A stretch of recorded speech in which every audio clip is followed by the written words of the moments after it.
পুরনো বিবাদের জেরে শ্বশুর বাড়িতে আগুন লাগিয়ে দেওয়ার অভিযোগ উঠল জামাইয়ের বিরুদ্ধে।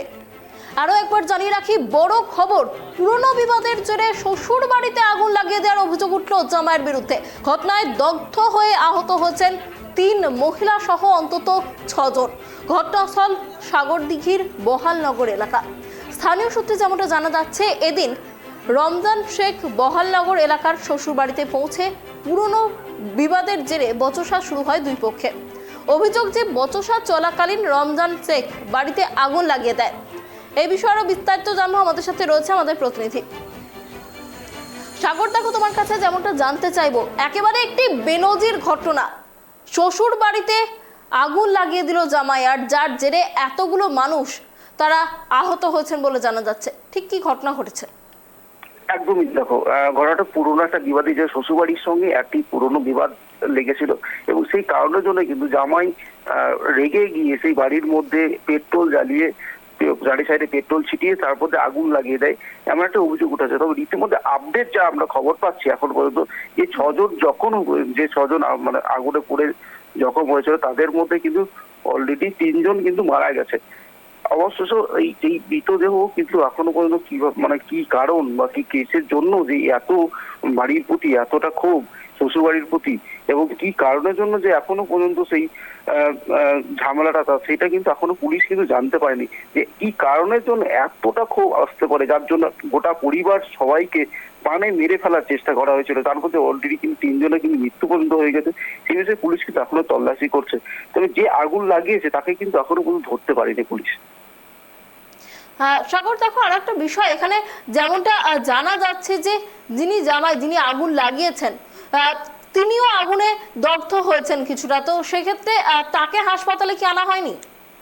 তাকে হাসপাতালে নিয়ে আসা হয়েছিল, তবে কিন্তু তিনি যখন দেখতে পেয়েছে যে এরকম পরিস্থিতি, তখন কিন্তু সেই পালিয়ে যাওয়ার চেষ্টা করে এবং সেই কিন্তু অন্য জায়গায় একটি লুকিয়ে দেয়। তার যেহেতু যে আগুন লাগে তার কিন্তু সেরকম বড়সড় কোনো ক্ষতি হয়নি, সেই কারণে কিন্তু তিনি কিন্তু অন্য জায়গায় লুকিয়ে আছে, এমনটাই জানা যাচ্ছে আপাতত।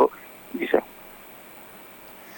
সাগর, আরো একটা বিষয় জানতে চাইবো, এই যে বাড়িতে আগুন লাগিয়ে দেওয়া হচ্ছে, সেই বাড়ির যে সমস্ত পরিচিত বা আত্মীয় স্বজনরা রয়েছে, তাদের তরফে কি থানায় কোনো রকম অভিযোগ দায়ের করা হয়েছে? পুলিশ কি ঘটনার তদন্ত শুরু করেছে? একদমই, দেখো, পুলিশ কিন্তু তদন্ত শুরু করেছে। পাশাপাশি আমরা আরেকটা বিষয় যেটা জানতে পেরেছি, তার কিন্তু কোনো সত্যতা যাচাই এখনো পর্যন্ত হয়নি। যেটা দেখা যাচ্ছে যে ওই বাড়ির যে জামাইয়ের সঙ্গে, ওই বাড়ির বৌমার সঙ্গে কিন্তু শ্বশুরের একটি অবৈধ সম্পর্ক, সেটা দেখা গেছিল। সেই বিষয়টি কিন্তু গ্রামের মানুষের মধ্যে কথোপকথন আলোচনা শুরু হয়েছে এবং সেই নিয়ে কিন্তু শ্বশুরের সঙ্গে দীর্ঘদিন ধরে একটা ঝামেলা, অশান্তি এরকম একটা দেখা গিয়েছিল এবং সেই শ্বশুরও নাকি 2 দিন আগে এই বৌমাকে বিয়ে করার জন্য কিন্তু ধর্নায় বসবে, এরকমও কথাবার্তা উঠেছিল, কিন্তু সেটা কিন্তু এখনো পর্যন্ত কোনো সত্যতা যাচাই করা হয়নি। তবে সেই বিষয়ের সেই কারণটার জন্য কিন্তু এরকম পরিস্থিতি আসতে পারে, এটাও হয়তো অনুমান করছে পুলিশ। সেই নিয়ে কিন্তু গ্রামের এলাকার পাশাপাশি ওদের বাড়ির আত্মীয় স্বজন যারা আছে তাদের সকলকে কিন্তু জিজ্ঞাসাবাদ করছে। পাশাপাশি যে 3 জনের মৃত্যু হয়েছে, সেই 3 জনকে কিন্তু মর্গে পাঠানো হয়েছে ময়নাতদন্তের জন্য।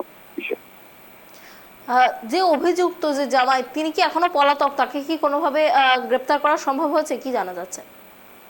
তাকে প্রথমে তো হাসপাতালে প্রাথমিক চিকিৎসার জন্য তাকে নিয়ে যাওয়া হয়েছিল, তবে তারপরে যখন জানতে পারা যায় যে এই 3 জনের মৃত্যু হয়েছে এবং তারপরেও তাকে কিন্তু কঠোর শাস্তি হবে, সেই ভয়ে কিন্তু তিনি এখনো পর্যন্ত ধরা যায়নি বা পুলিশে জালে এখনো পড়েনি।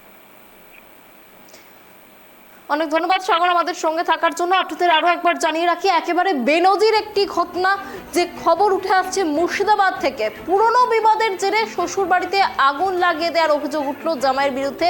ঘটনায় অগ্নিদগ্ধ হয়েছে মোট 11 জন, যার মধ্যে 3 জন মহিলা এবং 6 জন পুরুষ রয়েছে বলে জানা যাচ্ছে। কিন্তু ইতিমধ্যেই যে খবর সামনে আসছে, এই ঘটনায় ইতিমধ্যেই 3 জনের মৃত্যু হয়েছে বলে জানা যাচ্ছে। এই অগ্নিদগ্ধ হওয়ার ঘটনায় এই 11 জনের মধ্যে 3 জনের মৃত্যু হয়েছে ইতিমধ্যেই, এবং এরপরেই যে অভিযুক্ত জামাই, সেই অভিযুক্ত জামাই তিনি কিন্তু হাসপাতাল থেকে পালিয়ে গা ঢাকা দিয়েছেন এবং পুলিশ ঘটনার তদন্ত শুরু করেছে।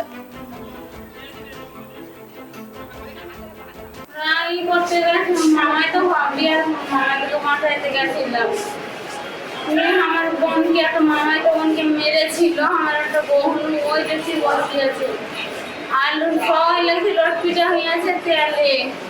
কি তেল? পেট্রোল জানিয়ে না দিতে পেট্রোল ওই যে বেরোতে গেছে আর গ্যাস লাইট ঠিক করে দিয়েছে সব ছিটকে পড়ে গেছি কজন পুড়েছেন আপনারা? 7-8 আমি জন। কে জানি জানিয়ে না বলছো কে করেছে? রমজান শেখ?